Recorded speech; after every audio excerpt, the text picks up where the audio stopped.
ओम गुरुभ्यो नमः। निर्वाण सत्कम्र षष्ठ अध्याय को आपण मानकु स्वागत। आम निर्वाण सत्कम्र मंत्र माध्यम रे निजर सत्सत्ता को निजर आत्मतत्व को चिन्ह प्रयास करुचे। ये स्वाध्याय रे कौन अनात्मा अटे जदि आपण बुझीपारे, कौन आत्मा अटे तांको चिन्ह पारे। तो मिथ्या सत्यर ए माया खेल रे ए ब्रह्म लीला रे आमे निजर सत्सत्ता को चिन्ह प्रयास करुचे। ए प्रयास रे पांचटा मंत्र को आमे बहुत गभीर भाव में चर्चा ही देखीचे बुझीचे। आपन जदि से मंत्र को से वीडियो को न देखिथे विधिवत क्रम संख्या 1 रु देखिले ए गभीर कथा बुझीबा सहज ही जीव, सरल ही जीव। आसंतु सर्वप्रथम आमे निर्वाण सत्कम्र षष्ठ मंत्र को उच्चारण करिबा। से मंत्रर गभीर अर्थ माध्यम रे स्वाध्याय करी निज को अध्ययन करी निजर सत्य को चिन्ह प्रयास करिबा। मंत्र एपरि का अछि। अहम निर्विकल्पो निराकार रूपो विभूत्वा च सर्वत्र सर्वेन्द्रियाणम् न चा संगतं नैव मुक्ति न मेया चिदानन्दरूपं शिवोऽहं शिवोऽहं शिवोऽहं शिवोऽहं शिवोऽहं शिवोऽहं चिदानन्दरूपं शिवोऽहं शिवोऽहं शिवोऽहं शिवोऽहं शिवोऽहं शिवोऽहं। एठी कह जाउछि अहम निर्विकल्पो। अहम माने मु माने कि से आत्मतत्व कथा कह जाउछि। ए संपूर्ण चर्चा रे आपण निजे निज को केंद्रबिंदु रखी निजर सत्य को चिन्ह प्रयास करुसंती। तो इठी अहम निर्विकल्प आपणकर जो सत्ता कथा इठी कह जाउछि से आत्मतत्व हेले निर्विकल्प। विकल्प कौन बुझंतु सर्वप्रथमे, तापर निर्विकल्प कौन बुझीपारे। जोंठी दुईटा थाए वस्तु, जोंठी दुईटा पदार्थ थाए ताको आमे विकल्प कहि परिबा। उदाहरण स्वरूप जदि आमे बुझीबा, आमे खाइबा पई जदि भात नाही, भातर विकल्प रे आमे रोटी खाइ परिबा। भाबि नियंतु आमे गोटे जगह को यात्रा करी जीवा पई प्रयास करूचे। से जगह रे पहुंचा पे जद्य रेल मार्ग नहीं, रेलवे ट्रैक नहीं, आमे उड़ा जहाज माध्यम रे जाई परिबा। माने रेल मार्गर विकल्प उड़ा जहाज रे आमे जाई परिबा। खाद्य रे अन्न माने भातर विकल्प और रोटी को आमे खाई परिबा। माने सिटी दुईटा वस्तु अछि, किंतु एठी कह जाउछि अहम निर्विकल्पो। मु दुई नुहे, मु एके, मु अद्वैत, मु अभिन्न। से जो आत्मा अथंछि से आत्मा एके। अनेक प्रमाण रे आमे कथा को बुझी सारचे। भगवद गीतार 10म अध्याय श्लोक संख्या 20 रे आमे बुझिथिले। मांडुक्य उपनिषदर 7म मंत्र रे आमे कथा को बुझिथिले। मुंडक उपनिषदर प्रथम मुंडक प्रथम खंड 6ठ मंत्र माध्यम रे एक कथा को आमे बुझिथिले। गुरु गीता रे आमे बुझिथिले। अनेक थर शास्त्र र व्याख्या देंकरे कथा को आमे बुझिचे। आत्मा एक, आत्मा दुई नाहंती। अहम निर्विकल्पो, मोर विकल्प नाही। मु ही ये संसार र चराचर प्रत्येक कणकणिका भितर विद्यमान अछि। मु माने आपण निजे आत्मस्तर रे मु तु रूपक पातर अंतर मिटि जाए, केवल मु बंची जाए। मु अहम निर्विकल्पो, मोर विकल्प नाही, मु एक। निराकार रूपो, निराकार रूपो, मो रूप हैला निराकार। मोर कौन से आकार आकृति नहीं, निराकार रूप। देखंतु आमे भौतिक उपासना रे अनेक थर अधूरा ज्ञान रे तर्क करि थाउ। साकार निराकार, साकारवादी से जे ईश्वर को आकार देंकरी मूर्ति रूप रे, फोटो रूप रे, कौन सी गुण रूप रे, आकार रूप रे, प्रतिमा रूप रे जे पूजा करथांते तांको आमे साकारवादी कहूचे। निराकारवादी से जे निराकार उपासना करती तो तांक मध्यरे जेतले तर्क हुए अनेक लोक कहते ठाकुर यद्य सबुठारे अछंती ताहले साकार पूजा कहीं करवानी बाहर भी तो सही अछंती ना। इठी बहुत गभीर कथा आम बुझीबार निहायती आवश्यक अच्छी। जी जो परिका अछंती जी जोठे अछंती तांको परिका हेले ही तांको सेठी खोजिले ही आपण तांको संगे समाहित हो पारिबे। निराकार को जिते आप साकार रूप देवे सेठी आपन को रूप मायारे बांधिबो गुण मायारे बांधिबो मन भितर सकाम भक्ति आसीबो निष्काम भक्ति आसीबनी कि मन शांत मन स्थिर मन अंतर्मुखी होकरी मन तांको संगे समाहित होबनी। तो एथिपाई एठी कुआ जायछि निराकार उपासना रे आपण सहज भावरे सरल रूपरे बिना अर्थरे बिना कौनसी फल पुष्प नैवेद्य दक्षिण रे आपण ईश्वर प्राप्ति करि पारिबे। ए कथा को बुझी पाइले हला। तो से निराकार अछंती से माने कि आपण निजे जहार रंग नाही रूप नाही आकार नाही आकृति नाही तांको जदि आमे आकार आकृति देंकि रंग रूप रे पूजिबा तांको संगे केमती मिसिबा।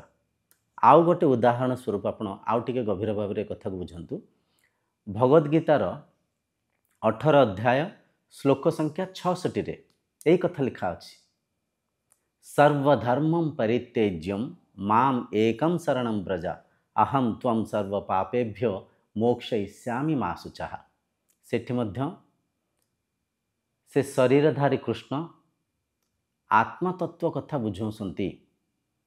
भगवान कृष्ण कहते हे अर्जुन जो शरीर सबु धर्म को त्याग करी सबु धर्म को माने कौन चक्षुर धर्म है दृश्य को देखिबा कान शब्द माध्यम रे ध्वनि माध्यम रे बंधन रे बांधी ही जाऊँ थाए रुचि माध्यम रे जीभ बांधी ही जाऊँ थाए स्पर्श माध्यम रे शरीर गंध सुगंध माध्यम रे घ्राणेन्द्रिय नासिका बांधी ही जाऊँ थाए माने इंद्रियर धर्म को जे ऊर्ध्व को जाए मनर आशा अभिलाषा इच्छा वांछना राग द्वेषरु जे मन को शांत करी मन को स्थिर करी जोग ध्यान माध्यम रे मन को निरुद्ध अवस्था को नहीं जे मो सांगे समाहित होते माने इठी भौतिक धर्म ये जो संसार आशा अभिलाषा टिके आपन को तृप्त होबाक पड़िबो शरीर धर्म को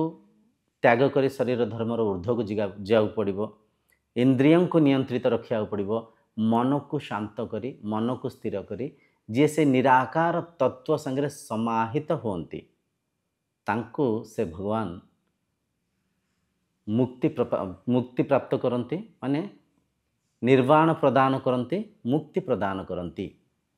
तो ये जो गीतार श्लोक भी एक कथा ही आमको बुझाऊँ जे सबु धर्म को त्याग करी मो शरण रे आसंती। मो शरण माने कौन सीटी मो शरण को आम फेर दुई रूप से बुझी नहींचे किए जड़े भगवान अच्छे तांको शरण रे आमे जिबा ना ना ना ना माम अहम ब्रह्म ईश्वर ये सबू एका ही अर्थ को बुझौतुवा भिन्न भिन्न शब्द। माम माने मु माने किए जी आत्मा जी असली जी मु से आपण से संसार प्रत्येक चराचर प्रत्येक जीव भितर प्रत्येक प्राणी भितर से एक ही अच्छंती। तो ये माम एकम शरणं व्रजा माने जेतोल आमे निजर सत् सत्ता संगे निजर निराकार तत्व संगे उपनीत हवा समाहित हवा तेबे जाइकरी आमे मुक्त आमे तृप्त एक कथा को बुझिबा।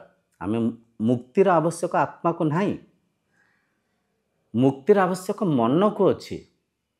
तो मनर स्तर रे मन माया रे बांधी होकरी मन राग द्वेष रे संशय करुच्ची। तो मन जेतले मनर ऊर्ध्व को जाइक निज सत् सत्ता संगे समाहित हब से निराकार सत्य संगे तत्व संगे उपनीत हब तेबे जाइक से शरीर बुझीपार मु देह नुहे देही मु शरीर नुहे आत्मा आ मु मुक्त अच्छी। तो ये देखंतु निराकार रूपर अर्थ है से आत्मांकर कौन रंग रूप नहीं। आमे संसार प्रत्येक भौतिक वस्तु पदार्थ को चिन्ह पारुचे किंतु निज को चिन्ह पारने, निजर आत्मतत्व को चिन्ह पारने। कहीं चिन्ह पारने? ज्ञानर अभाव, साधनार अभाव, सत्संगर अभाव ए गभीर कथा को आम परखी पारुने। निजक केतले मन मानि नौचे, निजक केतले देह मानि नौचे। ये निजर सत्य को न चिन्हिक निजक देह मन इंद्रिय सुख मानिबा ही सारा दुखर कारण, सारा दुखर कारण। तेठी कह जाउछि निराकार रूप, मो रूप है निराकार, मोर कौन आकार आकृति ना। एठी आम जो भौतिक उपासना करछे गुरु को सम्मान दवापाई, गुरु को प्रतिछवि को, गुरु को प्रतिमूर्ति को सम्मान दवापाई पूजा करुचे, ठीक अच्छे। किंतु भौतिक पूजारू ऊर्ध्व को जीवाक पड़िबो, निराकार तत्व रे आपन को उपनीत होबाक पड़िबो। तो अहम निर्विकल्प निराकार रूप विभुत्वच्च सर्वत्र सर्वेन्द्रियाणम। मु विभु, मु आत्मा सर्वत्र सबु जिनिस रे, ये संसार प्रत्येक भौतिक वस्तु पदार्थ रे मु व्यापिकी अच्छी, मु प्रत्येक कण कणिकार अच्छी। विभुत्वच्च सर्वत्र माने मु विभु रूपरे, मु आत्मा रूपरे संसार प्रत्येक भौतिक वस्तु पदार्थ रे जड़ चेतना भितर मध्य मु ही विद्यमान अच्छी। विभुत्वच्च सर्वत्र पर आसी जाए सर्वेन्द्रियाणम। सर्वेन्द्रियाणम शरीर रे पांचटा ज्ञानेन्द्रिय, पांचटा कर्मेन्द्रिय अछंती। ज्ञानेन्द्रिय माध्यम रे जहाँ भी भौतिक ज्ञान को ग्रहण करसंती, उपभोग करसंती, प्रत्येक इंद्रियर अनुभव से ब्रह्म अछंती। प्रत्येक इंद्रिय को से ब्रह्म ही विनियोग करसंती। आखि माध्यम रे से ब्रह्म ये भौतिक संसार को देखुसंती।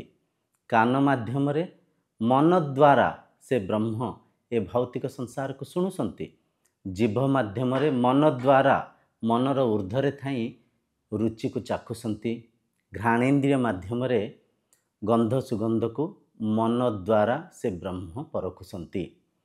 तो इंद्रियर जहाँ भी अनुभव अच्छी से प्रत्येक अनुभवर द्रष्टा भाव रे, प्रत्येक अनुभवर साक्षी भाव रे मनर ऊर्ध्वरे थाई इंद्रियंक अनुभव को मन रे से अनुभव करसंती। तो इंद्रिय मनर ऊर्ध्वरे से ब्रह्म अछंती। प्रत्येक इंद्रिय अनुभव को से मनर साक्षी भाव रे, मनर द्रष्टा भाव रे से ब्रह्म अनुभव करसंती। सर्वेन्द्रियाणम नचा संगतम नैव मुक्ति नमेया। नचा संगतम मते कौन सी संगतिर आवश्यक नहीं, मु निसंग। माने जोंठी दुईटा वस्तु पदार्थ थांती किंबा एमती कहि परिबा जोंठी दुई जन थांती सिटी संगति करिवार आवश्यक थाए। मु मो सांग सांगेरे माने आउ जने व्यक्ति सांगरे संगति कली, सांग हेली। जोंठी दुई ही नाहांती, जोंठी मो बिनु आउ केही ही नाहांती, मु कहा सांगरे संगति करिवि? मु निसंग। कहिबार तात्पर्य शरीर स्तर रे जेतिक भी शरीर को आमे देखुचे, केवल मनीष नुह, मनीष भितर तो आमे केते पार्थक्य करचे, जाति प्रथा धर्म पंथ बड़ सान ज्ञानी मूर्ख धनी गरीब केते कौन आमे मनीष समाज को बांटीचे। एठी कह जाउछि मनीष पशु पक्षी तरुलता समस्त भितरे निसंग भाव रे से एक आत्मा विद्यमान अछंती। आपण ही विद्यमान अछंती। जहा को भी देखुसंती, जहा भी देखुसंती, जे देखुसंती उभय एक। इति दुई नांती। ए ज्ञानर अभावरु, ए सत्संगर अभावरु, ये सद्ज्ञानर प्रचारर अभावरु आज समाज दिन को दिन स्वार्थी पालटी चली। जणे जन को ठकी भंडीण निजर स्वार्थ पूर्ति करने शरीर स्तर रे मनर स्तर रे प्रयास चली। तो कहबार तात्पर्य नचा संगतम नाइवा मुक्ति न मेया। मोर कौन सी संगति नहीं, मु निसंग। कारण मु एक, मु ही समस्त भितर अच्छी। एठे एमती कहि परिबा आमे कोठी कहा संगे संपर्क को बांधिबार आवश्यक नहीं, बंधन को बांधिबार आवश्यक नहीं। जमती कि आमे विवाह बंधन बांधुचे, कौन किए क्या धर्म भाई करसंती, धर्म भौणी करसंती, कौन क्या किए माने विभिन्न संपर्क को बंधुता को आमे बांधु थाउ, किंतु आमे समस्ते बुझिबार आवश्यक अछि। आमे बंधन बांधिबार आवश्यक नहीं, आमे संपर्क को जोड़ीबार आवश्यक नहीं। आमे समस्ते गोटे एमितिया बंधन रे अच्छे, एमितिया संपर्क रे, सुदृढ़ संपर्क रे अच्छे, आमे चाहिए मध्य से संपर्क को भांगी परिबानी, आमे चाहिए मध्य से संपर्क रो भिन्न होई परिबानी। आशा करछि बुझी पारथिबे। तो ये निस्संग भाव से ब्रह्म समस्त भितर एक रूप में विद्यमान अछंती। नचा संगतम नाइव मुक्ति, नाइव मुक्ति, मते मुक्तिर आवश्यक नहीं, मु मुक्त ही अच्छी, मु तृप्त ही अच्छी। किंतु मन निजर द्रष्टा को न चिन्हिबारु, मन निजर साक्षी को न चिन्हिबारु, मन निजर सत्सत्ता को सत्स्वरूप को न चिन्हिबारु मन बंधन रे अच्छी। एई परिका मन रे मन मानि नहीं। बहुत गभीर कथा, ध्यान देले आप बुझी पारिबे। आत्मा मुक्त ही अछंती, आत्मा को मुक्तिर आवश्यक नहीं। आमे अविद्यारे अनेक भौतिक कर्मकांड करुथाउ, जेतले कहार देहांत हो जाई थाए, आत्मा स्वर्ग को जीव, आत्मा को मुक्ति मिलिबो, एई परिका होम यज्ञ दान पुण्य केते कण करुथाउ, अविद्यारे करुथाउ, अज्ञान रे करुथाउ। किंतु सत्य हला आत्मा सदा सर्वदा मुक्त अछंती, मोक्ष अछंती, तृप्त अछंती, शांत अछंती। आत्मा को शांतिर आवश्यक नहीं, आत्मा ही शांतिर स्वरूप, आत्मा ही शांतिर स्रोत। नचा संगतम नाइव मुक्ति, नाइव मुक्ति, मते मुक्तिर आवश्यक नहीं, मु मुक्त अच्छी। मुक्तिर आवश्यक क्या अच्छी? मन को अच्छी। साधना किए करुच्ची? मन करुच्ची। दूषित किए हिंची? सुख दुख को किए भोगुची? मन भोगुची। किंतु मनर ऊर्ध्वरे मु अच्छी, मनर साक्षी भाव रे, मनर द्रष्टा भाव रे, मनर ज्ञाता रूप रे ब्रह्म मनर ऊर्ध्वरे विद्यमान अछंती। ज्ञाता ज्ञान ज्ञेय, ज्ञेय हैला ए भौतिक वस्तु पदार्थ, ज्ञान हैला इंद्रिय मनर वृत्ति कि अनुभव कहीं परिबा। ज्ञाता हेले से ब्रह्म, कर्ता हेले से ब्रह्म, स्रष्टा हेले से ब्रह्म। तो ये ब्रह्म ज्ञेय भाव रे नाहांती, ज्ञान भाव रे नाहांती, ज्ञाता रूप रे अछंती। तो तांको मुक्तिर आवश्यक नहीं, से मुक्त ही अछंती। नचा संगतम नाइव मुक्ति नामेया, नामेया, नामेया माने मते दुई रूप रे चिन्हिबा कि मते दर्शन करिबा असंभव, असंभव। काहे कि असंभव? निज को निज ठारो भिन्न देखी हुएनी, निज को निज ठारो अलगा देखिबा असंभव। निज को निज भितर समाहित होइकरी चिन्हिबार आवश्यक अछि। जेमते कि आमे जदि वस्त्र अछि, वस्त्ररु तुला को भिन्न करिकरी देखि परिबा कि? असंभव। काहे असंभव? तुला ही वस्त्र। आखि संसारर प्रत्येक भौतिक वस्तु पदार्थ को देखुछि, किंतु आखि आखि को देखि पारुनी। काहे देखि पारुनी? आखि हला दृष्टि शक्तिर विषय। आखि दृश्य को देखिबा माध्यम रे आखि ए कथा को भी बुझी पारुछि, अवगत हो पारुछि। मु देखुछि माध्यम, आखि माध्यम रे संसार को आखि देखुछि, माने आखि सब देखुछि, आखि आखि को देखि पारुनी। आलोक माध्यम रे आमे प्रत्येक भौतिक वस्तु पदार्थ को देखुचे, किंतु आलोक को देखि पारुने। आलोक को कहीं देखि पारने? आलोक हैला दृश्यर आधार। ठीक से परिका ब्रह्म जेहेतु विषय, विषय को वस्तु रूप रे निज ठार भिन्न रूप रे देखिबा असंभव। नचा संगतम नाइव मुक्ति नामेवा, नामेया, नामेया। चिदानंद रूपम शिवोहम शिवोहम, चिदानंद रूपम शिवोहम शिवोहम। चैतन्य स्वरूप, मो चैतन्य स्वरूप, चित स्वरूप माने चेतना स्वरूप। मो आधार रे मन इंद्रिय शरीर संसार परिचालना होछि। मते आधार करिकरी ए संसार प्रत्येक प्राणी प्रत्येक जीव प्रत्येक पशुपक्षी तरुलता ए संसार रे ए लीला रे परिचालना होसंती। तो मु चैतन्य स्वरूप मु आनंद स्वरूप मु आनंद स्वरूप आनंद मते आवश्यक नहीं मु ही आनंद स्वरूप चिदानंद रूपम शिवोहम शिवोहम अहम माने मु शिव माने से कल्याणकारी परमात्मा से परमात्मा मुही से शिव स्वरूप आत्मा मुही तत्त्वम असि तत् माने सीए त्वम माने तुम्हें असि माने अट सी तुम्हें ही अट जो परमात्मा को निज ठार भिन्न मानिच जो परमात्मा को कौटी आकाश रे वैकुंठ रे कैलाश रे अछंते एपरिका मानिच सी तुम्हें ही अट तत्त्वमसि शिवोहम शिवोहम तुम्हें ही से ब्रह्म तुम्हें ही से आत्मा तुम्हें ही से ईश्वर। आशा करछि कथा को सब आप बुझी पारिथिबे। आज आमर निर्वाण शतकम षष्ठ मंत्र षष्ठ अध्याय संपूर्ण हैला। ये मंत्र रे बहुत सारा गभीर कथा को आम सब चर्चा हिंचे। जदि आप कौन कथा बुझी न पारिथिबे कमेंट सेक्शन रे लिखिक पठेले ता उत्तर स्वरूप आम बुझिया पे चेष्टा करिबु। एतिकी अंतते मु कहिया पे प्रयास करुछि ये आत्मज्ञान ही संसार को आउ थरे एक करि परिबो। ये आत्मज्ञान ही आसंता पर पीढ़ी को एक सुंदर सुमार्जित संसार को दे पारिबो। ये आत्मज्ञान ही आउ थरे सत्य जुगर निर्माण करि परिबो। तो ये सब कथा को बुझंतु आपण को बंधु मित्रन को भी ये सब कथा को बुझाई तांको भी मिथ्यार उद्धार करिबारे साहाय्य होंतु। कहीं आम समस्ते जड़े जनक संगे जड़ित अच्छे। ये संसार रे कौटी भी किए भी जद्य भल काम करे से भल कामर प्रभाव भी आम समस्त ऊपर पड़े।